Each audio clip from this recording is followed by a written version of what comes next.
Back in 1974, I joined for the challenge.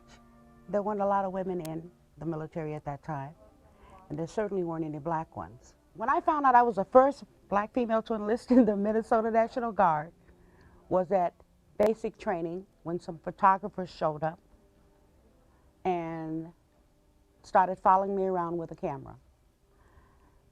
And I just thought that it was basically to see the females that were in training. But when I got back home, there was an article in the newspaper about me when I got home that my family had clipped and saved for me. I came into a lot of situations in the early 60s, especially when I went into the service. I got sent to Fort Jackson, South Carolina. That's where I encountered a lot of problems, racial problems. I had never seen a sign that said white waiting room or black waiting room and stuff like that, and that's the first time I encountered that.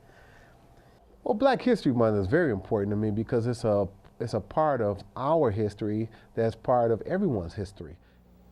I have a dream that one day this nation will rise up and live out the true meaning of its creed.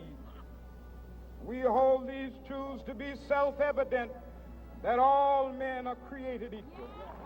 Listening to Martin Luther King's speech and seeing all the things that I went through as a black in the military, growing up in Minnesota and things, and looking at things today, I think a lot of the young people take things for granted. We kind of forged away, and I wish the kids nowadays, especially during this time, would be able to look back and see what we really went through. Gallantry throughout the period of time. When you're talking about significant people such as the Buffalo Soldiers, and you had folks such as the Tuskegee Airmen, you had the Harlem Hellfighters, the Triple Nickel 555. The reason why blacks were able to rise above their present conditions and still complete the mission, faced with all of the insurmountable odds against them, was something that you just can't measure sometimes. And that's a person's heart, a person's desire.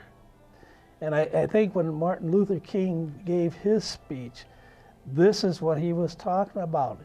Everybody should have respect for one another, no matter who you are. And if we can come together with that respect, then we got something going for us. Yeah.